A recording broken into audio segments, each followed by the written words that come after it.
What up, Fight World? It's your boy Ego. Man, YouTube is hating right now. They're not sending out no type of notifications. I can instantly tell. I don't know what's going on with the algorithm, but thank you guys for joining me early. Smash the like button, comment, you know. Man, I got a couple errands to run, but it's raining outside. I really don't feel like going out there. So we just gonna do this live stream shit for a little bit, and then I'll run my errands. Shout out to my shooters. Hamza here. We got some stuff to talk about. I started this stream earlier, but we're having some issues now. YouTube not sending notifications, so you know we just gonna push through it. Hope everyone's having a good Black Friday. Hope everyone had a good Thanksgiving. We just working.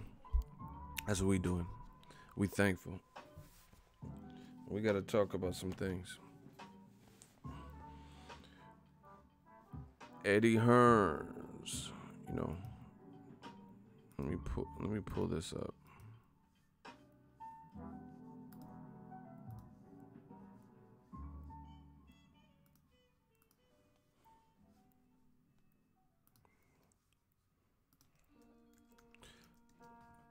So it's about to be fight week.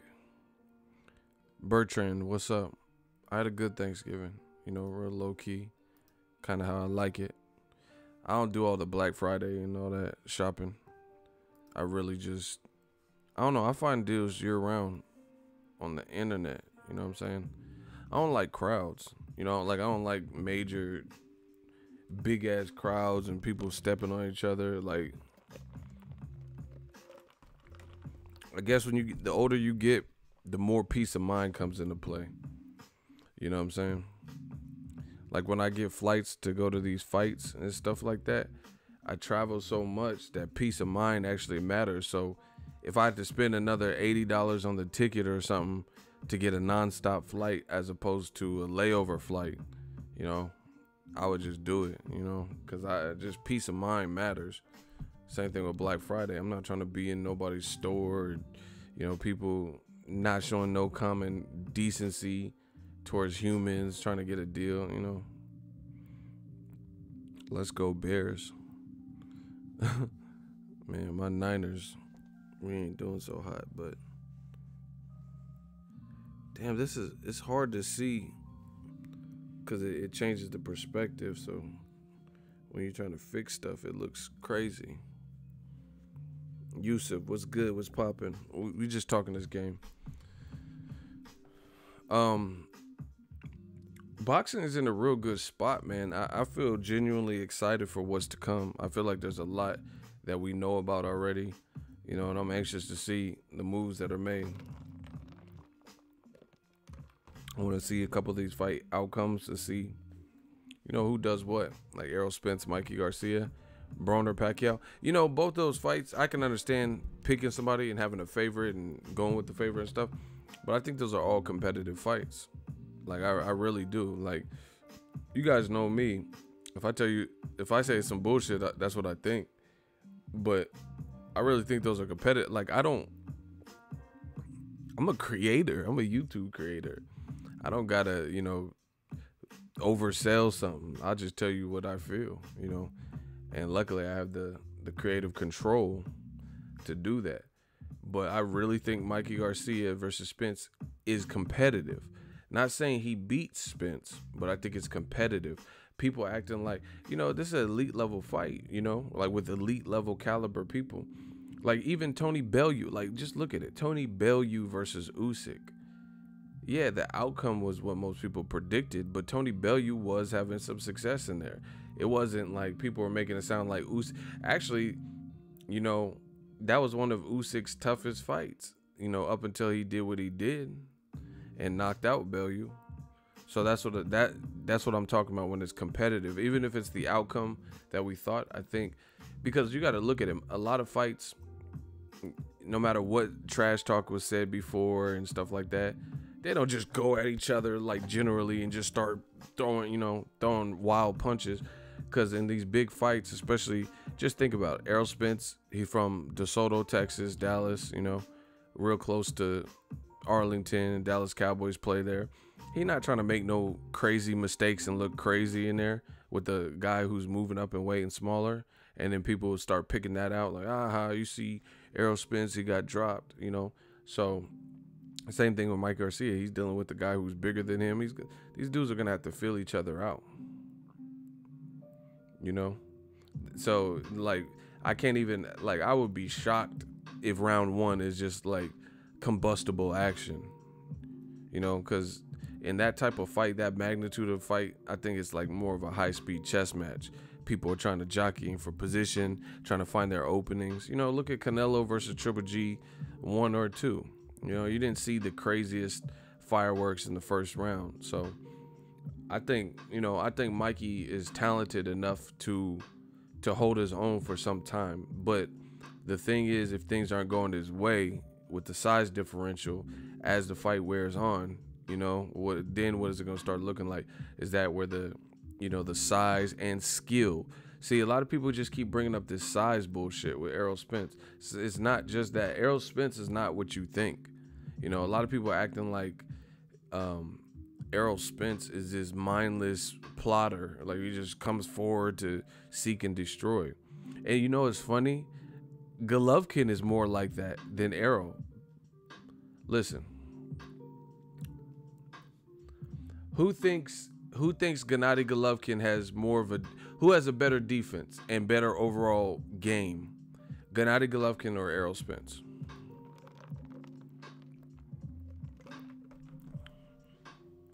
Let's play the game.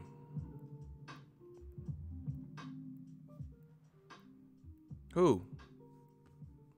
Hold on 1 second, yo.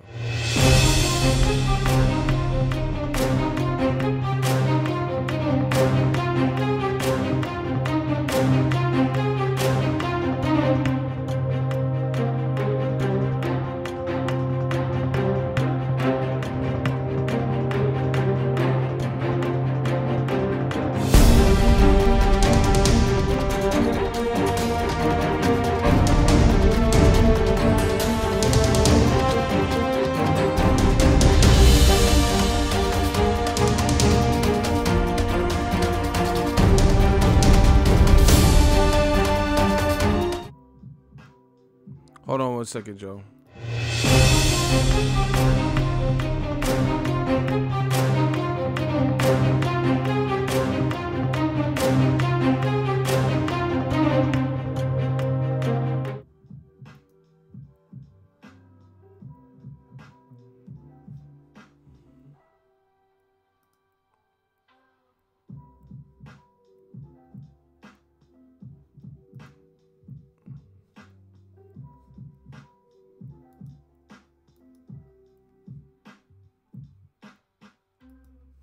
One second, I'm trying to figure out something.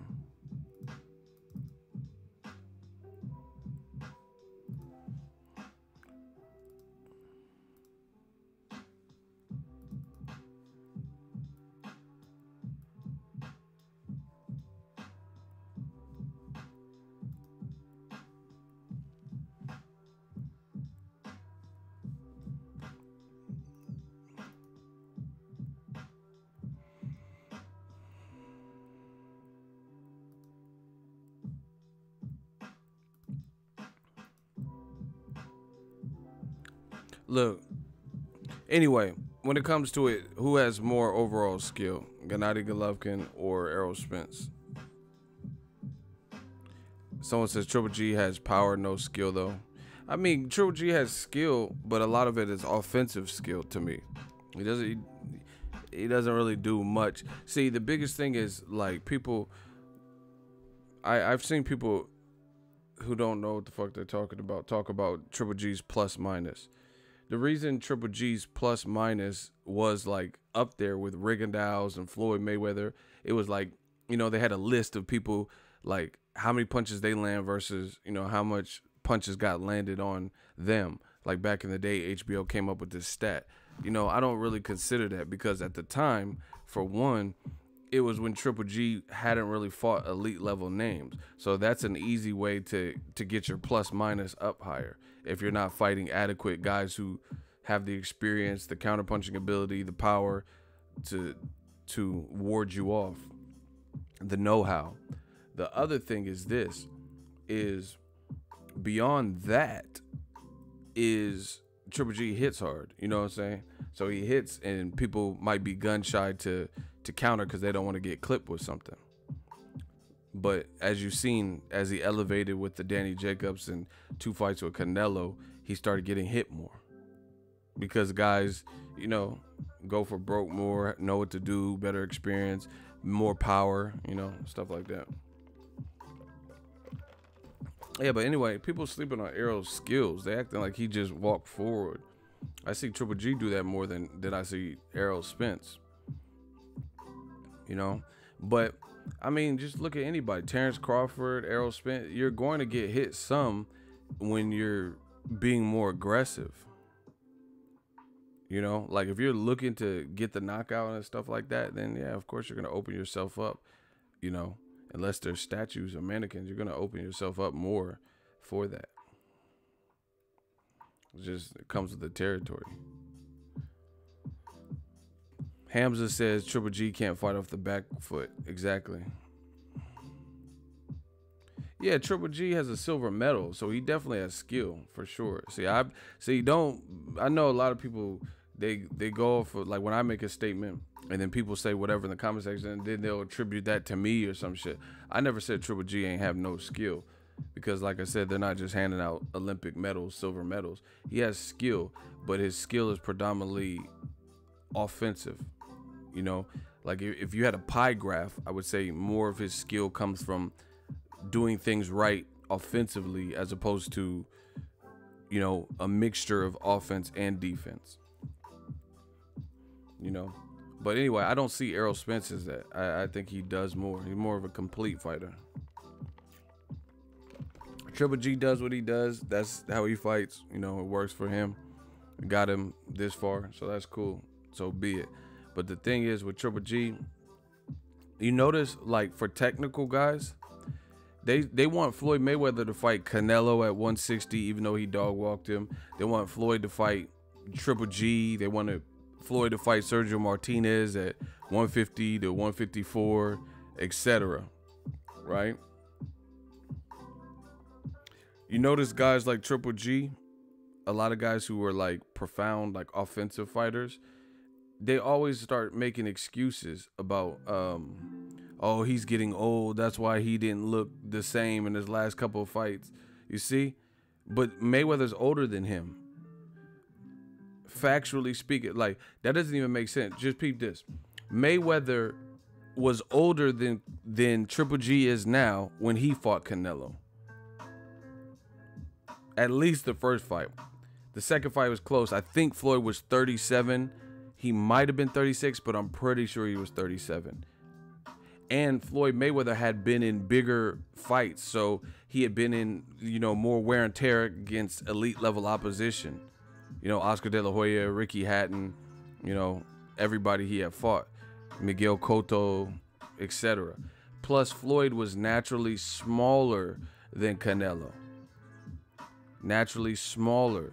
So you got to ask yourself some questions. How come little old Floyd Joy was able to back Canelo up and beat him thoroughly, yet Triple G, who's bigger than Canelo, and Canelo was new to that weight class, can't convincingly beat Canelo, you know, to the point where it's on the up and up on everybody's scorecard. It's a unanimous win. Floyd made it look easy against Canelo, absolutely. That's why I'm talking about overall skill. Floyd, if you had a list of individual attributes, Floyd would have more boxes checked off than Golovkin. It's that simple. Golovkin, like I said, cool. He does what he does. But how is it that Floyd was older and smaller than Golovkin when he fought Canelo? When Canelo was undefeated, Canelo rehydrated like probably 15 plus pounds bigger than Floyd. Floyd, I think, weighed like 149 to 151 on the fight night. So he came in light, even on fight night. And Floyd was able to do what he wanted with Canelo. Yet Triple G has had 2 close fights with Canelo. And he's the guy who's taller. I believe his arms are longer. You know, I don't know about the arm reach, but Either way, he's just a bigger frame, supposed to be the boogeyman. You know, styles make fight. I'm telling you. You guys can. The proof is in the pudding. So, you know, I think, like I said, Triple G, he does what he does, but he said that's a good point. That's what I'm saying. Listen, they say that Triple G, oh, he's getting old. Triple G didn't even really fight nobody that was world renowned up until Jacobs-ish, you know. I guess you could say Kell Brook if you want to throw a welterweight in there. So how is his age playing a factor into this? He was slaughtering everybody. He had 21 knockouts in a row. So it's not like he was, you know, I understand going through several training camps and stuff, but it's not like he was in wars. He was really just blowing the competition out because the middleweight division wasn't stacked. So how is Triple G so old where his age is like waning on him? You know, that doesn't even make sense. Meanwhile, Floyd was older when he fought Canelo, and he dog-walked Canelo. And he was the smaller person who's bitch-made Floyd and pillow-fisted Floyd and all this bullshit y'all be typing in the comment section. Answer that. My shooter Hamza just did. It's because skills pay the bills. Floyd walks around at 150. He's been fighting bigger guys since he moved up to 135. Exactly. It's because skills pay the fucking bills. And Floyd is just on another level with the ring IQ. So when you're smarter, you can do more. You can do different things. Triple G's coming straight at you. You know, it's not as much for Canelo to think about. You know, Canelo just has to worry about that onslaught. You know, Floyd is giving you different looks, you know, on the ropes and, you know, high guard. Then he's doing the shoulder roll. You know, he might switch to south. You don't know. You know, he's just giving you different looks. Using his feet, then not using his feet and walking you down. He's just giving you different look. Golovkin never switches it up like that. When have you ever seen Golovkin turn southpaw or some shit? Golovkin don't even showboat because he's like not a fast fighter. You know, he's like kind of slow. If he were to showboat, he'll probably get countered because he's not fast enough. You know, you got to be quick. You have to have reflexes and shit to be doing all that extra shit. And so I've seen in MMA and in boxing, some people, they do the showboat and it works for a couple rounds, but then there's this MMA fighter and he was like dancing and stuff. This dude kicked him in the head, knocked him out, kicked him so fucking hard.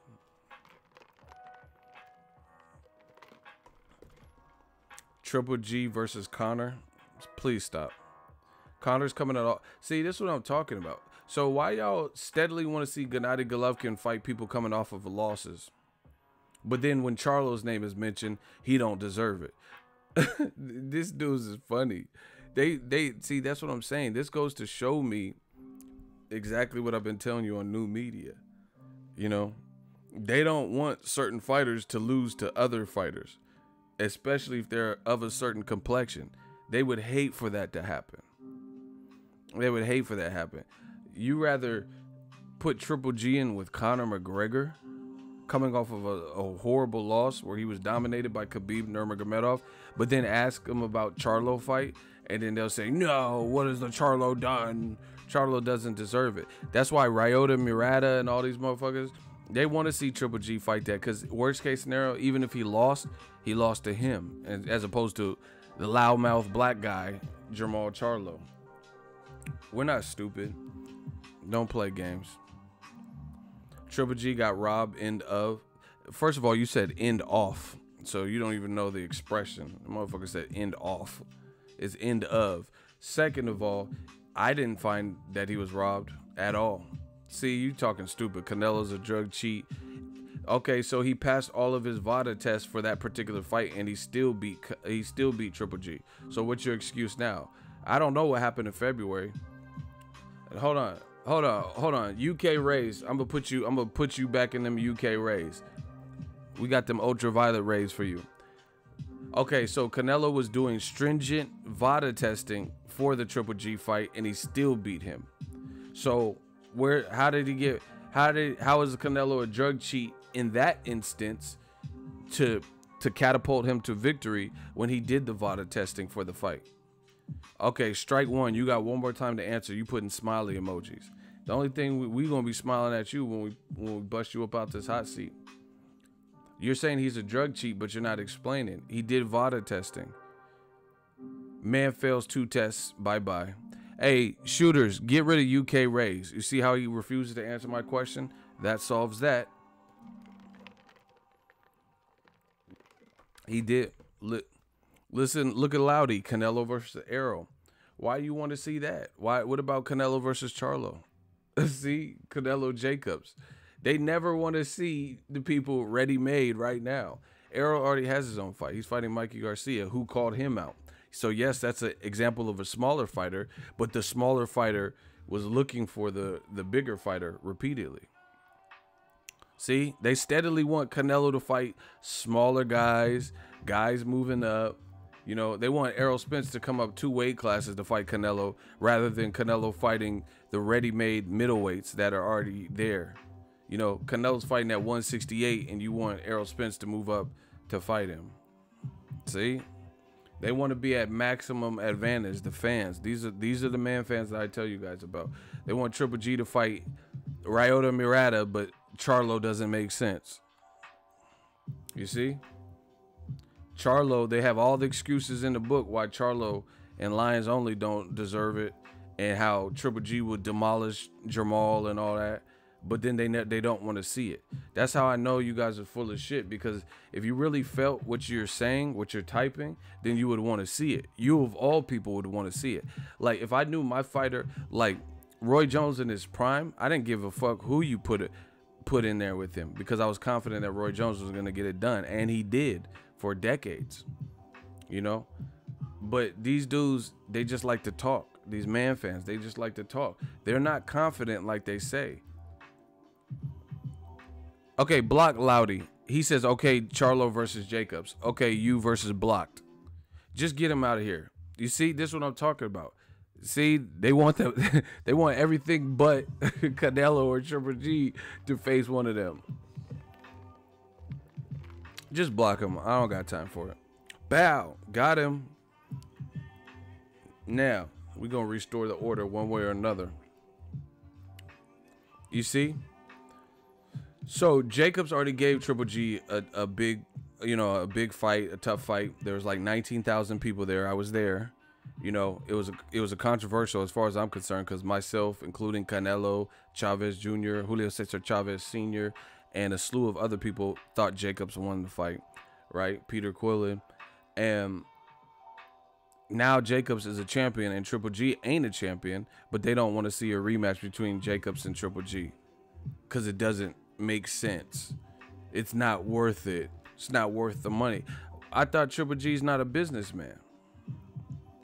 Shouldn't he want to get a belt? But instead they want to see Charlo, who's in line to fight Triple G or Canelo based on his WBC ranking and the WBC's last known orders, right? Jacobs is you know, he's, since the Triple G loss, he became a champion again, and he fought all undefeated fighters from Triple G to now.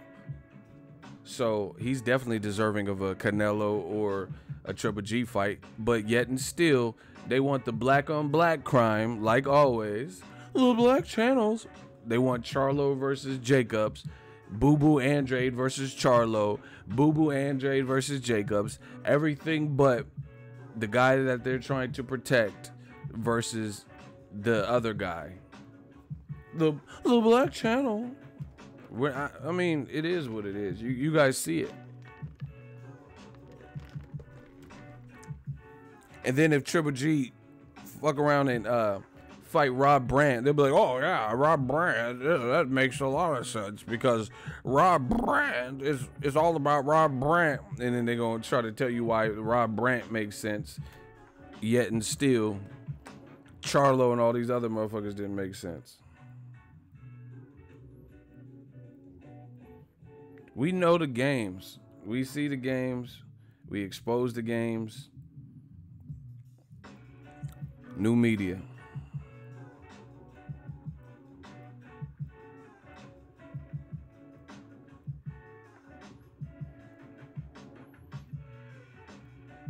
Now, let's talk about AJ. Smash the like button. We working. Charlo's a mandatory for the WBC, and that's all that matters. WBC can't protect Canelo forever. Yeah, I'm anxious to see what's up with Canelo. I like Canelo a lot, like, you know, the way he fights or whatever. But he's got a lot of money. He's an A-side, so we'll see who he selects after the Rocky Fielding fight, you know, depending on how that works. We'll see how it's looking. Hamza said these casuals were making excuses for why Dominic Wade made sense as a mandatory and nobody knew him. See, Hamza, we see it the same way. We see it the same way. It is that. It's exactly that. That's what I'm saying. They'll talk about Willie Monroe, like whoever Team Triple G selects, they'll big it up. Andre Ward, that made no sense for Triple G to go to 168 and all this bullshit. But then he could go to 168 for Caleb Smith. Now, you got to ask yourself one fucking question. Who has done more at 168 to this point? Andre Ward at the time where his name was linked with Triple G at 168 or Caleb Smith?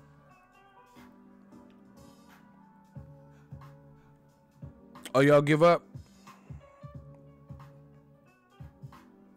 What are we talking about? You see? That's what I'm saying. This is the bullshit we deal with. Once again, I'm going to say it again. I know y'all motherfuckers can't answer these questions. They're basically rhetorical questions because I know you can't answer them. And if you do, you can't intelligently answer them with nothing sensible to go against it. Andre Ward called Triple G little G's and 3 little G's and all this extra shit, right? He said he was with it. I talked to the man. He was down for the smoke. Triple G's team was trying to get a catch weight. They said, oh, hey, no, it's too much for me right now, and we're trying to unify the division. Well, guess what? You're trying to unify the division. Why'd you let the IBF strip you of the belt?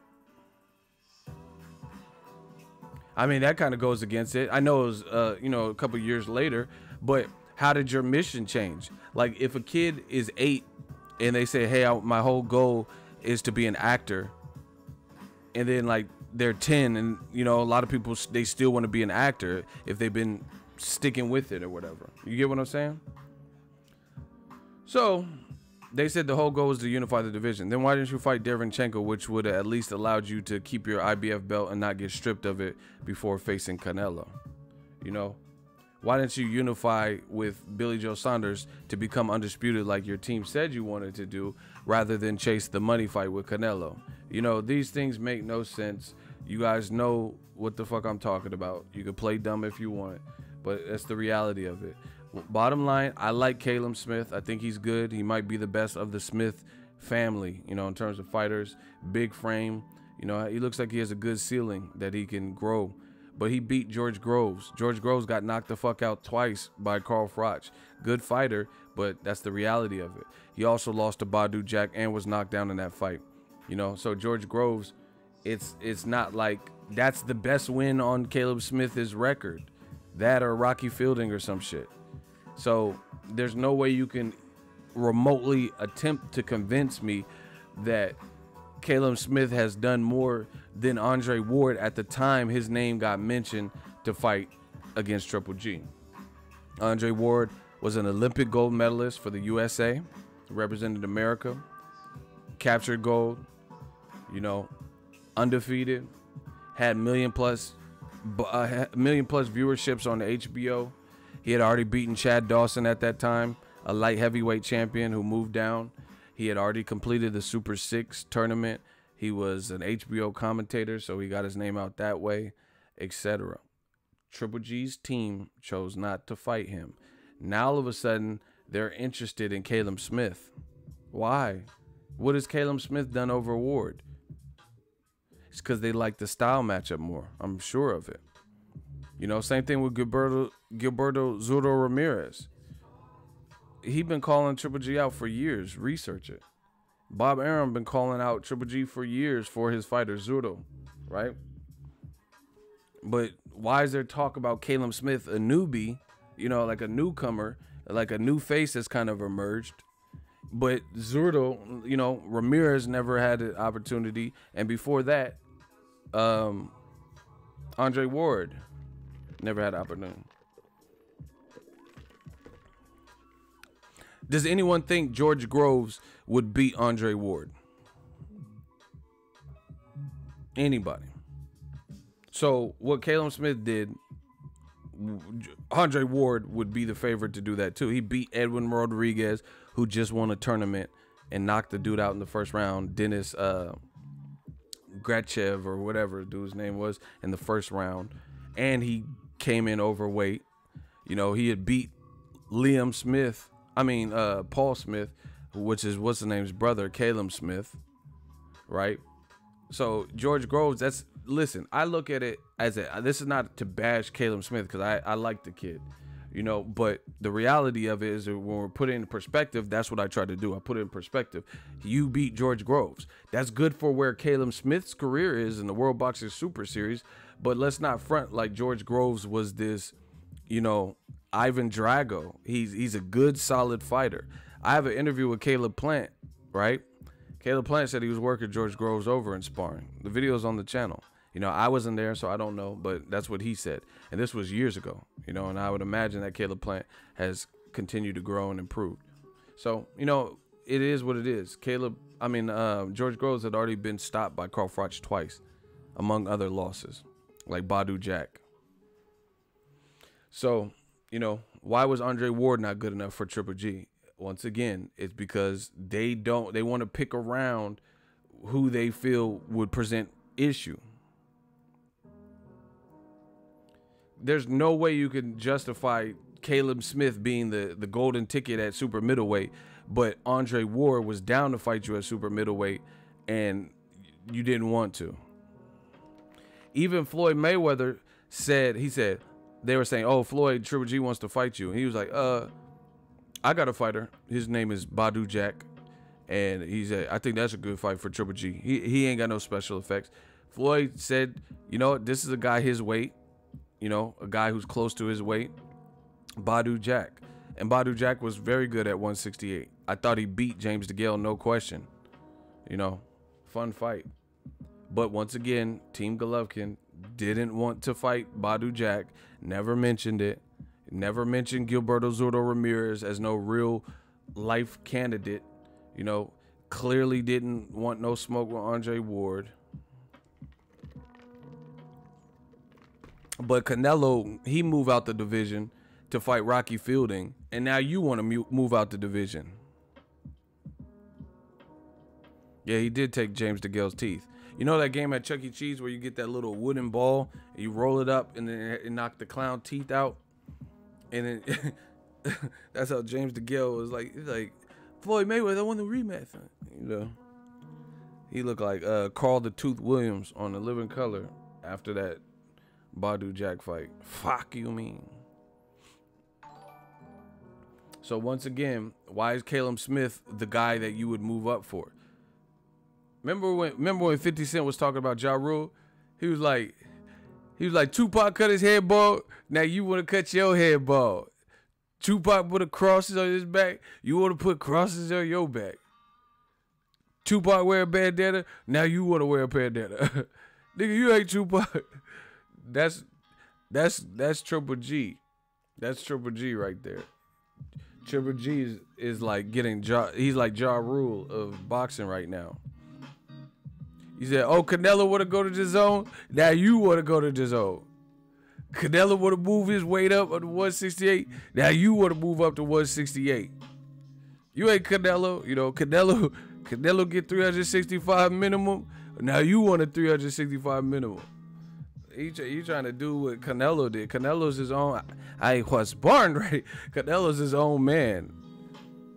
You want to go to the zone because Canelo over there, you try to get that trilogy money. I know it must be good, you know. I know that's a nice payday. Everyone wants nice paydays, but you still got to do what you got to do. See, people don't realize that Floyd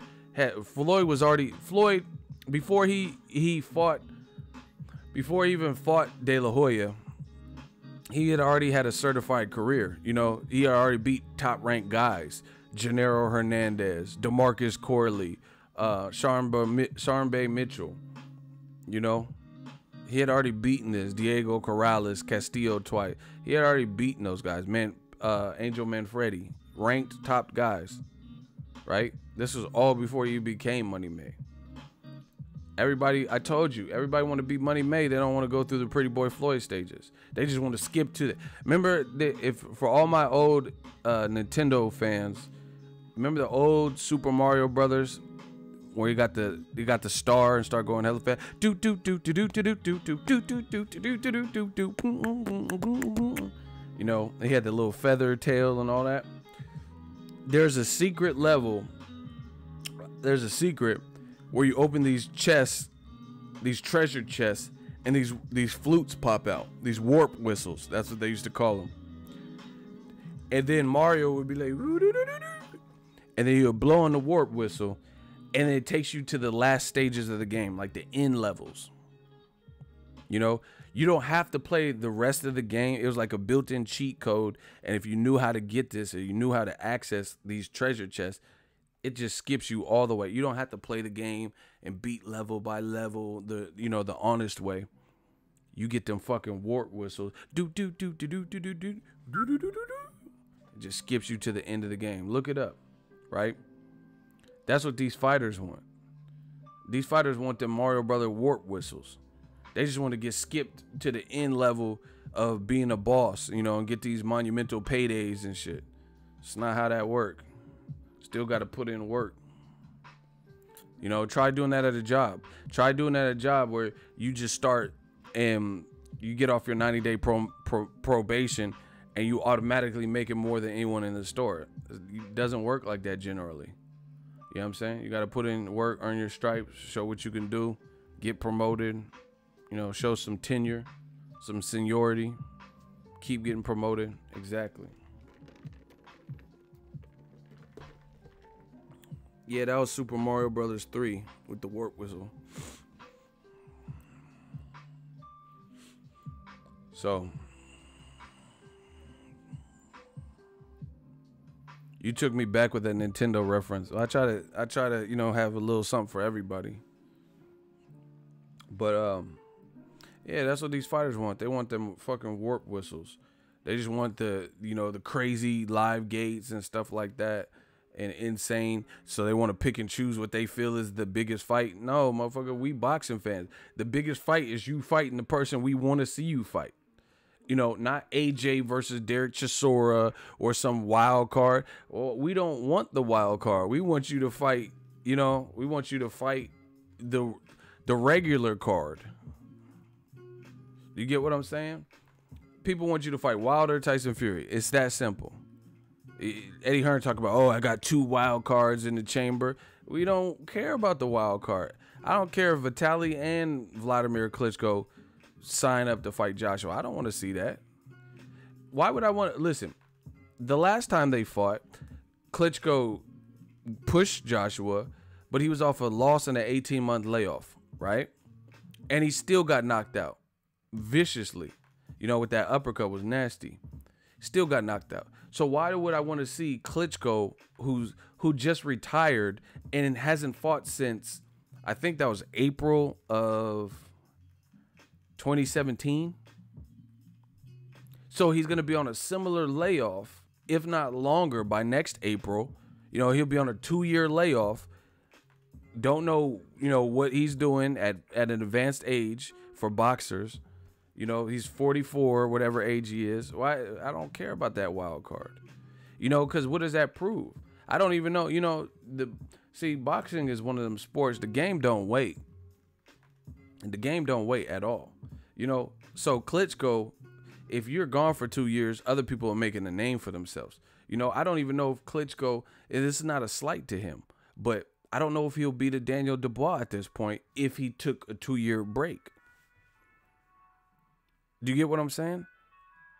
There's no guarantee that, because while one guy is active and young and hungry and keep climbing and keep climbing and keep climbing, and he has the power to hurt you, you know, and you've been on the sideline for 2 years, most guys can't just come back when they want, you know, not have any pro fights and then just, you know, Klitschko might not even be able to fight beat Luis Ortiz right now. It's different, you know, not being active, especially at heavyweight, you know. It's not the same. So, you know, people don't care about these wild card options. People want to see Joshua fight the regular card. You don't have to get all ultra creative. You know, I'm like, as a designer and a creator, that's what a lot of people fail at. A lot of people fail at this. Sometimes less is more. Sometimes people, in an effort to get like super creative, like let's say they're editing a video and they're trying to get too creative, like to the point where it's above and beyond their budget or means, and you can't pull it off correctly.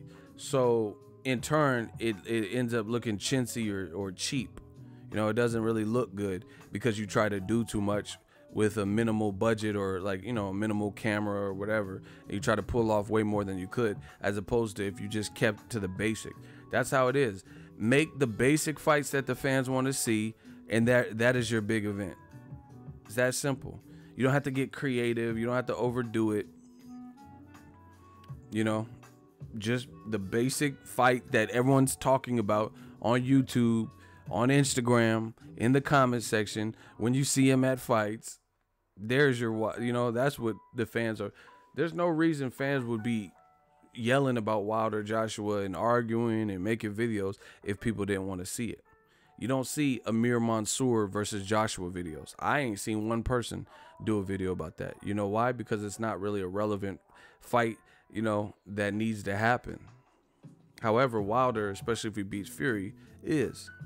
It's that simple. All right, Christopher Prasad, he said Wilder is ducking and Wilder needs to change his management team. Explain both of those statements.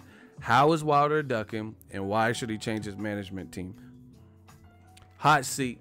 Grab your popcorn. It's Black Friday. See if one of these wild card is Shannon Briggs. I don't think Joshua would like Shannon Briggs' energy. They're cool anyway, but Shannon Briggs be stalking you, and he got knockout power. I don't think Joshua would like that. He'd be like, "Yeah, AJ, what you gonna do? I was doing this when you was in diapers. I was doing this when he was in diapers, y'all. Let's go, champ." Yeah, I don't think AJ would like that. Shannon Briggs is, you know, similar to Wild. He's too much in your face. "Yeah, champ. I was doing this when he was in diapers, y'all. He was in diapers. He had the huggy pull-ups. Yeah. What you gonna? Don't touch me, champ. Don't you ever touch me. What you doing, champ?" I fuck with Briggs. Briggs be tripping. Klitschko start touching his beard. "Don't you do that. Don't you ever touch me. Don't touch me, champ. Don't you ever touch my beard, champ." Hey, Briggs be wildin'. I met Briggs. He a cool dude. Hey, this motherfucker's fucking hand look like a goddamn Thanos. You know, the little bopper hand, like Hulk smash hands and shit. Anyway, we got a hot seat. "Yeah, don't touch me, champ. Don't you ever touch my beard, champ." Yeah, I said yeah. Chris Prasad, you in the hot seat. Hurry up. Game don't wait, champ. "You gotta do something, champ." "Yeah, I said yeah." Where you at, champ? You said Wilder's ducking AJ, and you said he needs to switch his management team.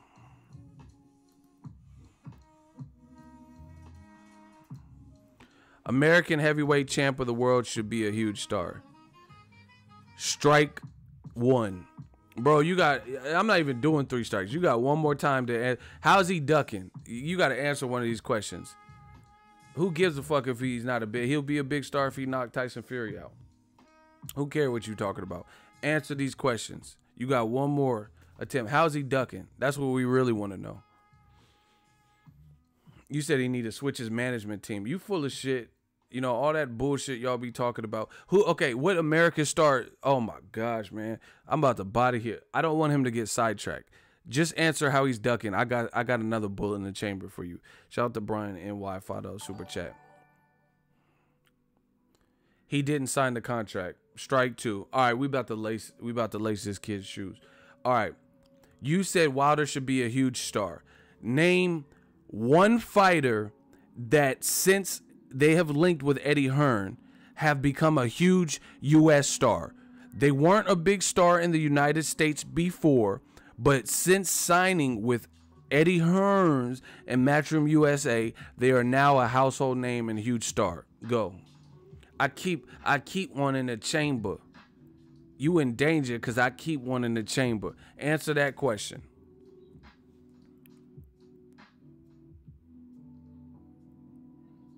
You must forget this like Russian roulette. You in danger. I keep one in the chamber. Listen. I said you must forget this like Russian roulette.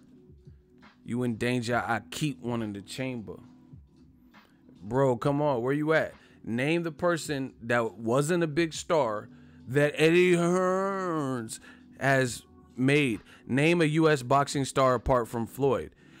No. You're not reversing the question. You see, this ain't Uno, motherfucker, where you try to reverse the question. I'm asking you a question. You didn't answer the question. Bye-bye, Hamza. One of the shooters, get rid of Christopher Prasad. You see how he refuses to answer the question? This is not Uno. He want to do a reverse. You tell me who. And you don't understand that you said name a U.S. boxing star apart from Floyd, right? Then how are you going to criticize Wilder and say that there are no U.S. stars outside of Floyd and Wilder needs to change his management team? So why would he need to change his management team? These dudes is trap fucking with me. You see, that doesn't even make sense what he said. His response, he said, name one U.S. star apart from Floyd. So you already know the deal. You said there are no stars apart from Floyd. That's what you're asking me. So why does Wilder have to change his team because they haven't made him into a huge star? And the guy's first comment was, he says Wilder needs to change his management team. I said, how come? Why? He said, because Wilder should be a huge star by now. So when I asked him who Eddie Hearns has, he has U.S. fighters made to a huge star, he refused to answer the question and he tried to reverse it on me. And then the comment he did say actually proved my point more than it proved his. Gang.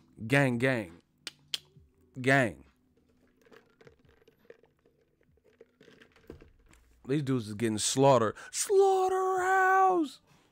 He said, name one star outside of Floyd. Then why should Wilder fire his team because he's not a huge star then?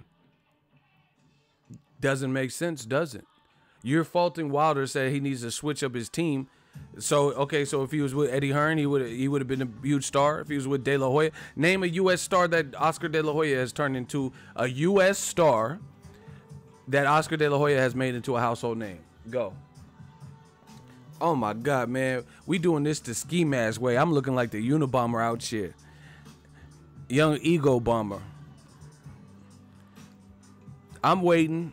Y'all always want to do this U.S. star bullshit. I got something for that. Like I said, you in danger. I keep one in the chamber.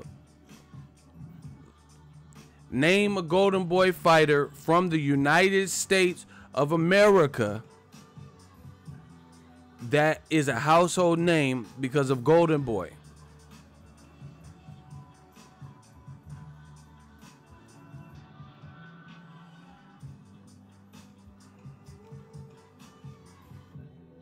I know I gotta stop saying that. Them motherfuckers snitches. They gonna try to have me on some Tekashi shit, but shit, my G files is straight. You know what I'm saying?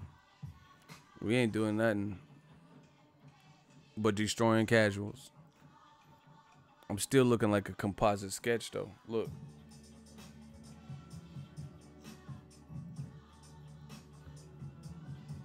That's that Juice. That's that Juice reboot.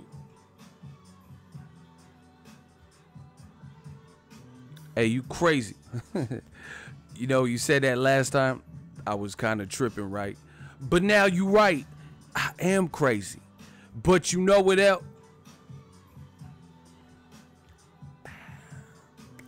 Name who Golden Boy has made into a U.S. star. A guy from the U.S. See, they always want to do this Wilder should be bigger bullshit. All right, so who the Golden Boy make? Someone say Ego Way. Hey, you tripping, bro. Don't link me to nothing. I'm not trying to have no Rico bullshit on me. Listen, I'm about to go about my day. Y'all ain't got no answers. You ain't got the answers. Houseway. Y'all ain't got no answers. Happy holidays. I'm out. See, y'all ain't got no answers for me. What do I need to be here for? I'm going to just go run my errands. I'm just going to run these errands. Because y'all can't answer these questions. Shane Mosley, Golden Boy. Shane Mosley's retired, so that don't even make sense. That's like saying Bernard Hopkins, he's retired. Like, I said, name somebody, like, I mean, an active fighter. Y'all talking, that's like main events, I think, had Evander Holyfield, but I'm talking about now, motherfucker. You're like, Butterbean. Butterbean. What? Oh, anyway, let me stop because we didn't even get. So, Joshua, check this. Oh, my God. Y'all getting destroyed, but I can't get out without, you know, the main thing. Eddie Hearn said they're going to offer Wilder a 2-fight deal if he gets past Fury. This is what he said. If Wilder's side is true to their word, on December 2nd, if they beat Tyson Fury, we will immediately start negotiations, and we'll see where we get April 13th. It's easy, and it's a 2-fight deal this time. The offer that we've made, one in America, one in the UK, we cannot say fairer than that. We've got to do our best to make it happen, and we'll be doing that straight after the fight. We've been trying to for the past 2 months, but no, wait. We'll wait, and then we'll have a go on December 2nd, and we'll probably got 3 weeks to make the fight. It's enough time if everyone is sensible, but who knows whether they really want it deep down inside. Then this is the kicker. Eddie Hearn says, we've got our show in Italy next Friday, and Anthony Joshua goes out on Tuesday to film in America. Hearn confirmed that neither he or Joshua will attend the Wilder versus Fury fight due to work and media commitments, but Wilder is still the #1 target. That's courtesy of Sky Sports. Shout out to them. That's a Sky Sports interview. So one thing that doesn't really sound believable is people was just said, they're not going to be, like I reported yesterday. See, my sources, my shit always works sometimes. My sources be coming through with the information I put out. I did the video yesterday. I told you that he wasn't coming to Wilder versus Fury, right? And then Sky Sports confirmed it, which worked closely with Matchroom, right? So Eddie Hearns nor Joshua is going to be in attendance at Wilder versus Fury. Then he goes on to say, we have a show in Italy, which I don't even know what card that is, but you know, whatever, Matchroom card. Then he says, then Joshua comes out to America to film some promo stuff on Tuesday. I don't know if he means this Tuesday, which would be horrific because that's fight week for Wilder Fury. But even if he means the following Tuesday, how is it that Anthony Joshua could come to America to film promo work a mere week after the fight or the week of the fight, yet he won't go to the fight? And on top of that, Eddie Hearns is saying that his #1 order and #1 priority and Joshua's #1 priority is to make the fight. Does that make any sense? Like, we just seen Errol Spence supporting a Dallas native, Maurice Hooker, at a top-ranked card, and Terrence Crawford sparred with Maurice Hooker, so he's also friends with them, and they were doing the little confrontation shit, and it went viral. Everyone's talking about Errol Spence and Terrence Crawford, and Terrence Crawford said something like, you didn't know I was going to be here? He's like, man, on God, I knew you was going to be here. He's like, ask Bud, or whoever. He's like, you know, ask Joey. I knew you was going to be here. I got it. He said, I got a text 3 hours ago. I knew you was going to be here. Right? So Errol Spence is saying he knew Crawford was going to be there, but he's not going to let that derail his plans. So why wouldn't Joshua come to the biggest heavyweight fight this year, especially if he's scouting the winner? And see, this is the other thing that makes it unbelievable is Joshua just posted, oh, my goal, I'm going to be undisputed in 2019. He just posted it 2 days ago on his Instagram. It's a picture of him, you know, Ja Rule album cover picture and shit, him flexing with no shirt, and it said he wants to be undisputed 2019. Cool. But why aren't you going to Wilder Fury fight? Because if you ever want to be undisputed, you're going to have to fight the guy who wins that fight for the belt. Another reason that doesn't sound sensible is this Sky Sports interview, they keep saying Wilder. They keep saying Wilder, if Wilder wins, right? But Tyson Fury, what about him? He will be the green strap owner if Tyson Fury wins. And where's his offer? You know, instead of just saying how boring he is.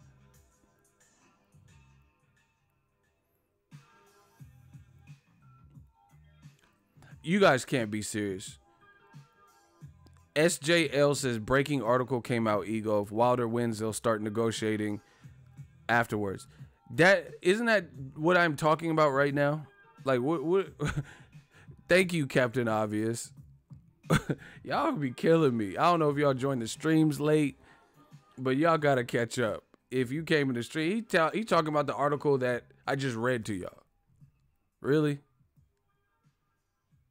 SJL. That I see why you put L in your name. That's an L, bro. This is what we're talking about. You act like you dropped some groundbreaking news. He's like, this just in breaking. My bad. I just came in. Well, you should probably see what we're talking about, bro. I just read the article that you're citing, but thank you for your help. Anyway, Joshua wants to be undisputed, according to what he's saying. Eddie Hearns is kind of confirming that. However, neither one of them are going to be at the fight. Not a real good indication. Now, you don't have to go to a fight, but based on the, I think it would be a good faith move. You know what I'm saying? Like based on the bullshit that was endured in the first negotiations. You know, the failed negotiation from earlier this year. So that would be more of a sign that you want it. You know, that to me, this is very customary. When Danny Garcia was kind of linked to Lucas Matisse at 140, they were the best guys at 140. Lucas Matisse knocked out Peterson, and the Showtime cameras immediately showed Danny Garcia. I remember he had like this colorful, like Miami Vice looking shirt. And he was just in the crowd like this, like, you know, just they're like Danny Garcia. His name came up. He was at Lucas Matisse versus Lamont Peterson, and that was the fight that people had been building at that time. So Danny Garcia did not go, you know, and then just have the fight made, you know. So it's pretty customary when you want smoke with somebody that you probably scout, you know, go to their event. Keith Thurman was at Danny Garcia versus Rios, and Sean Porter versus Danny Garcia, because he knows he's going to have to fight one of them. You know, Deontay Wilder was at Luis Ortiz versus Daniel Martz, and then they fought next. So AJ's the only person, you know, that has his own, that really, really wants to fight, yet he could go and get comped a ticket because that would be extra publicity for the fight for Showtime. And I know people that get, you know, credentialed and comp tickets, and they don't even be doing nothing. You know, they just a friend of a friend or some shit. You know, of like they know Steven Espinoza or, you know, whoever the fuck, I don't know. You know, they just know somebody on the production team or something. So clearly they would let AJ in, you know, and he's not gonna go. But that's what he wants. That it's not a good look. You know, he wants that more than anything.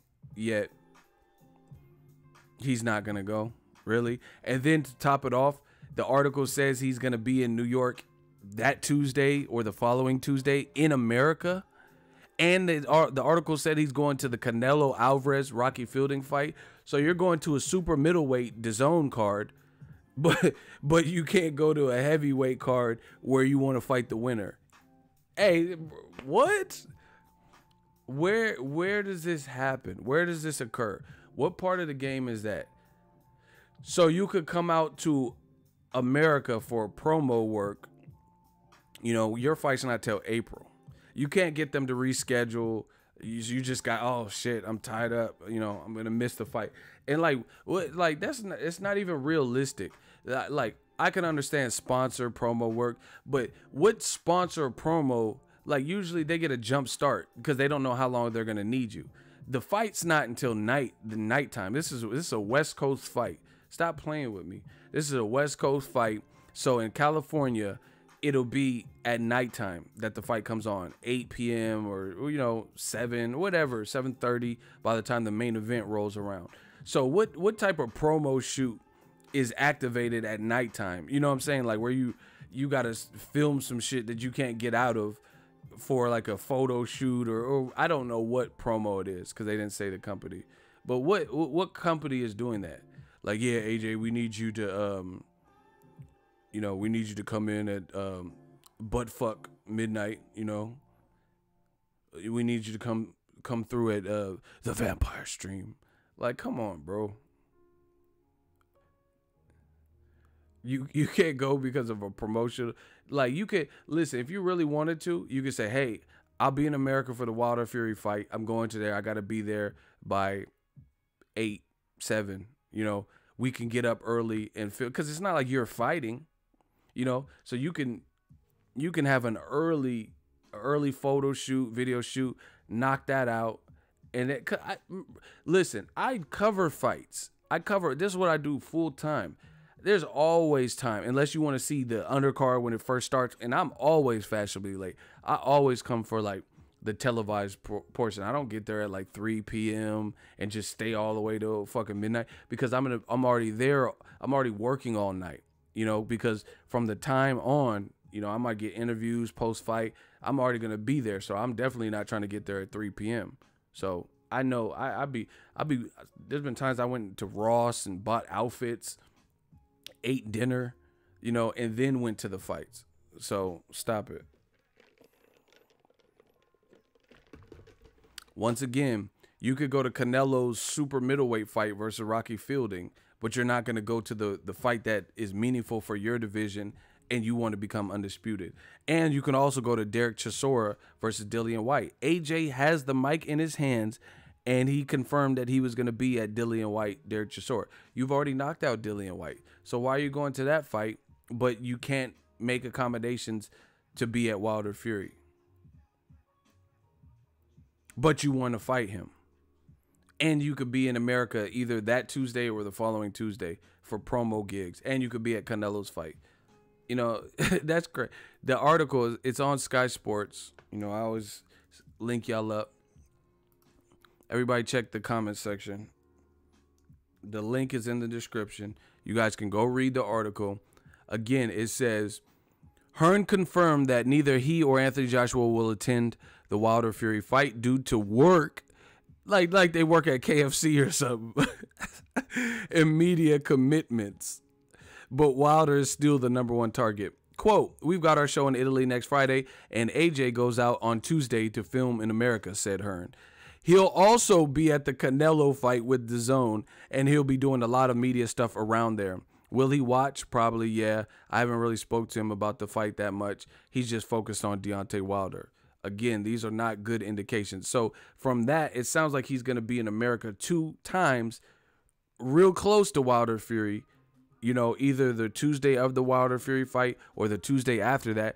And then he'll be again here for Canelo Fielding on December 15th and doing media stuff. Yet he can't go to Wilder Fury. That's the worst. That's horrible because of media obligations for sponsors. Really? But you're going to be in America 2 times in the same month? Wow. But you're focused on Wilder. And you're going to Dillian White, Derek Chisora too, December 22nd. Wow. That makes no sense. Makes no sense. You could be in America 2 times in December, but you can't be there for one date, December 1st, of the guy you want to fight so badly. But you can go to a fight where a lot of people non-domestically don't even care if you fight. You can go to that fight, Dillian White versus Derek Chisora. Okay. So, it's not really believable. It's not really believable to me. I'm sorry.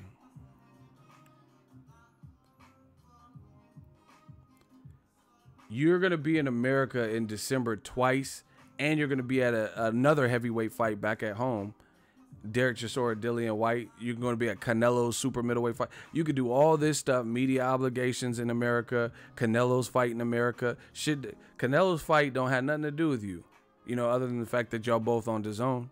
Don't have nothing to do with AJ. But the fight that does have something to do with you, because it's in your division where you're the king, you know, that, and you want to fight him, but you're not going to that fight. Stop it, bro. I'm a YouTuber. I don't have a fraction of the money that AJ has, and I'm going to be at Wilder Fury. Put that in your pipe and smoke it. I'm doing the necessary things, getting a hotel, you know, fronting the ticket. I don't have sponsors. I don't have, you know, I have what I earn.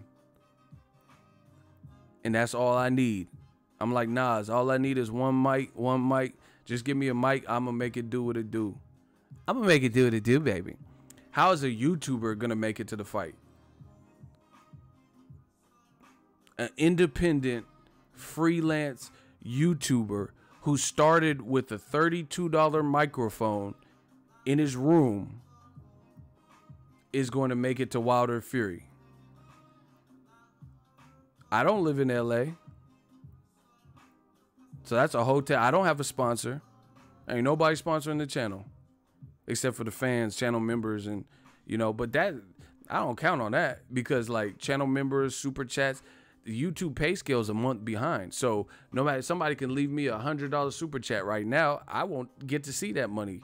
Yeah, like, we just got paid. I won't get to see that money for, like, not probably like the next paycheck, you know, not even, I don't know. It's a month behind, put it that way. So I'm covering all these fights. You know, I'll probably be at BRONER, PACQUIAO. You know, I covered Crawford Horn, you know, Crawford Horn was in Vegas. Crawford, whatever, Benavidez was in Omaha. How am I pushing these places? I'm wiggling. I'm making it do whatever. You know, I'll cover all these fights in New York. I'm not from New York. There's no company paying me to be in New York and paying for my hotel. But Joshua's a multimillionaire. He could be in Jamaica with Beanie Man and Zaga Zaga. If I could be young. You know, he could be in Jamaica and Dubai, be in America twice, you know, travel the globe, multimillionaire. I can't tell another man how to spend his money, but all I'm saying is, to me, it's not a good look, because I really feel if you really, truly wanted the fight, then that would have been an act of good faith by showing up. Tyson Fury, they showed you on All Access. This motherfucker was drunk at Wilder Spilka in New York, but nonetheless, he's a guy who's made less money career-wise, but since he was just beat Klitschko, this is before he tested positive and stuff, he was scoping the competition. So he went to a much smaller fight in Deontay Wilder versus Artur Spilka in New York from the UK. He did like a true gypsy and traveled, a true traveler. That's why they call him gypsy travelers. And he traveled his ass to scope the competition.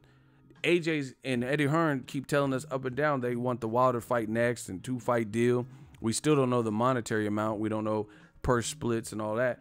But you're not going to be at the fight, but you're going to be in America. You were in America a month ago with BRONER, you know, at some club in Miami. So you could do those types of things. And again, I don't care what people do in their free time. But I'm saying as it relates to boxing, that's when, you know, that's when I intervene. I don't care if he's out with BRONER, if he's partying, if he drinks, who he's fucking. I don't care about stuff like that. But I'm just saying, making the point that you could be out in America, you know, BRONER last month and then 2 other times, according to Eddie Hearn, in December, but not for the fight that you want, not to scout the fight that you want. And see, this is the thing. AJ, nobody blocked him from the ring that I know of. The Wilder Fury winner, I never heard him say, like, hey, man, if AJ bring his ass to America, he can't get in my ring.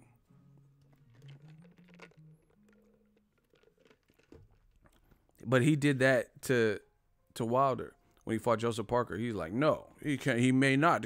Mother may I. He may not get in the ring. That's what AJ said. And then Wilder was like, man, bump that. I'm not even going in. Why would I even go? Why would I go to the UK and I can't even, like, confront or, you know, have a face-off and build some hype?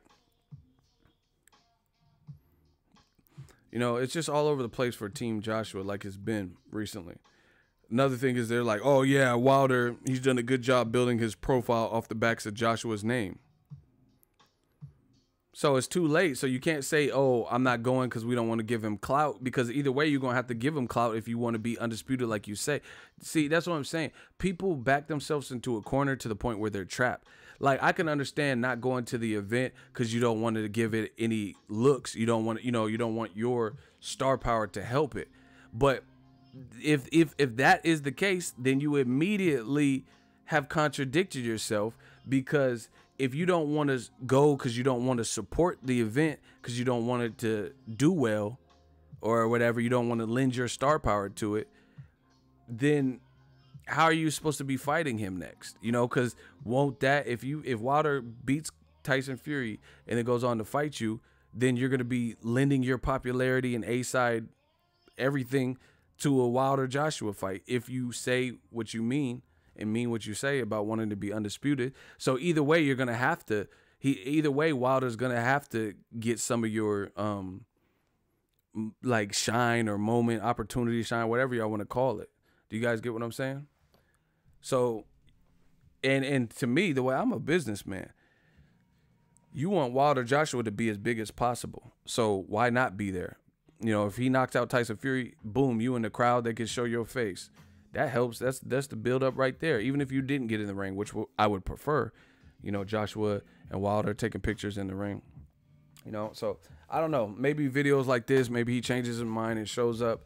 But if he doesn't go, another failed opportunity, missed opportunity, But I mean, I can't see how you can honestly believe what's being said and then he doesn't show up.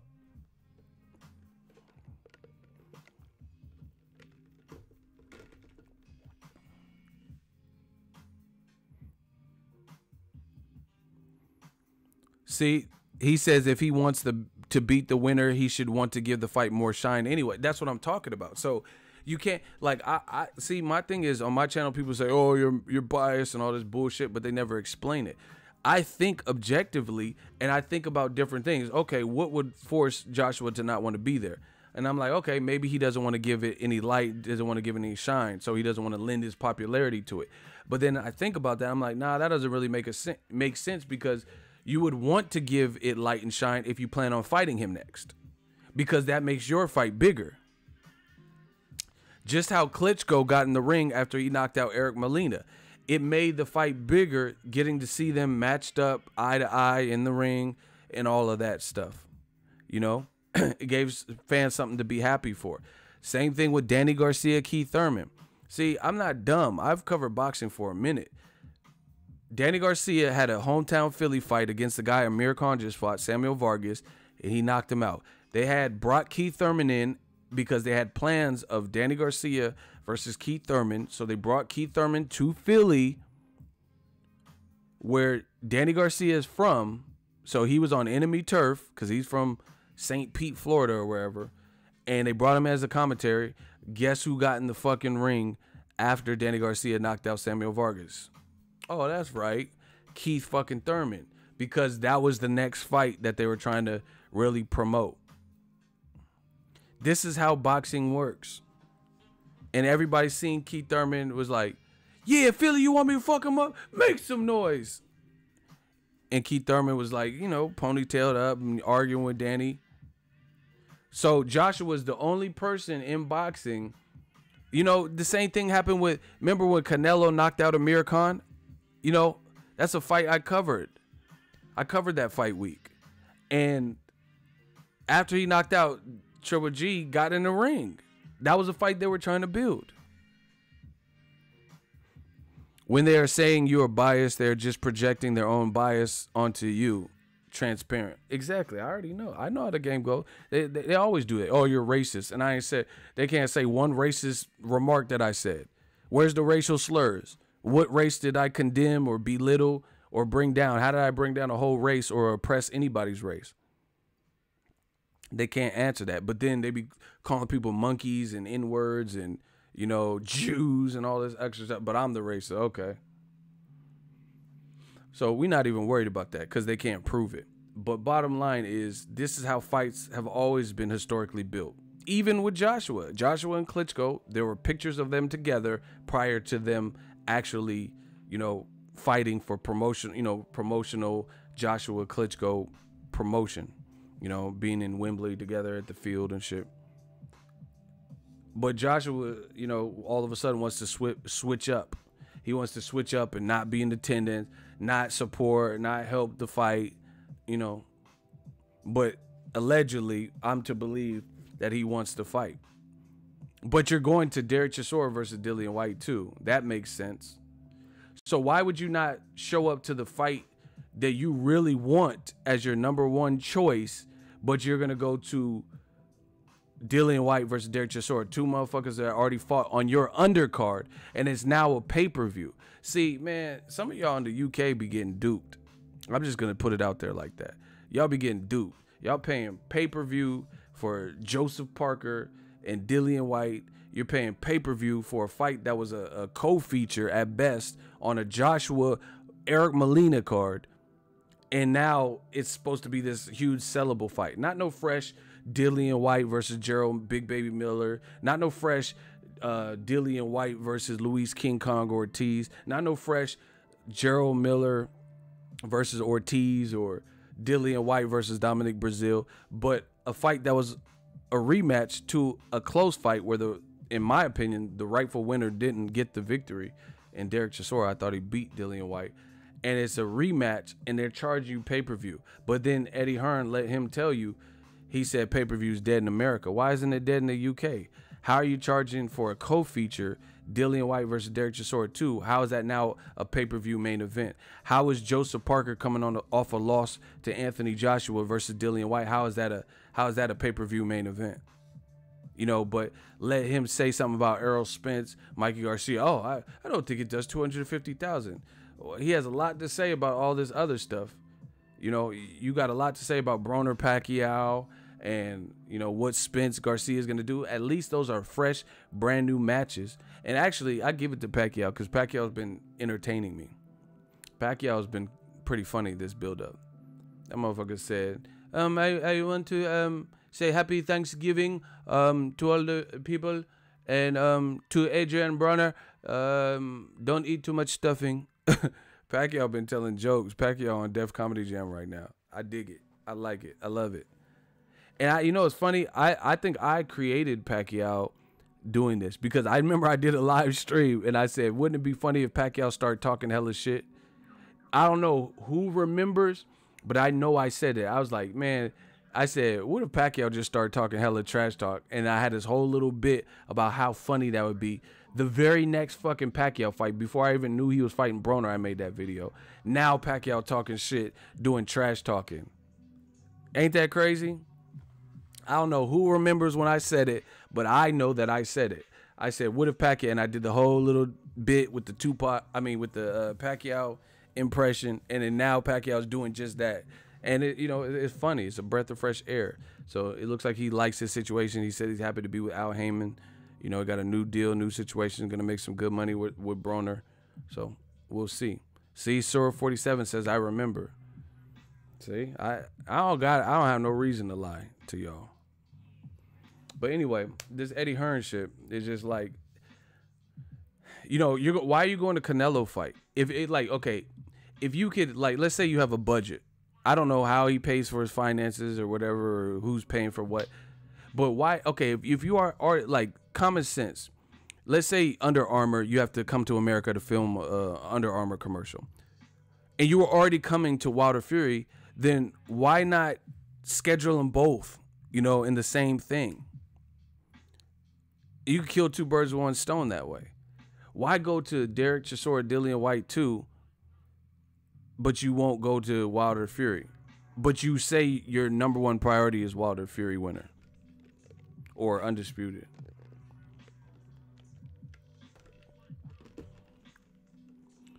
Nope, we already went over that. Brock, he said, Ego, you think AJ could be downplaying the fight so the pay-per-view numbers are worse? Then AJ has better leverage for the negotiation? No, that doesn't make sense. Check this. That makes zero sense if you really think about it, because why would the Wilder Fury pay-per-view, why would it be indicative of AJ being there. That doesn't even make sense. Like, I have never in my whole lifetime of ordering, me or my brother, you know, of ordering boxing pay-per-views, purchased one based on who the fuck was in the crowd. How would you even know who's in the crowd if you don't have the pay-per-view? So that doesn't even make sense. It makes zero sense. So he's downplaying the fight and not turning up at the fight to hurt the numbers. You wouldn't even know what the fuck he was doing, you know, if you don't order the pay-per-view. Unless you go on Instagram and someone's taking pictures. But who's really out there? Like, let's say you weren't going to order the pay-per-view, Wilder Fury, right?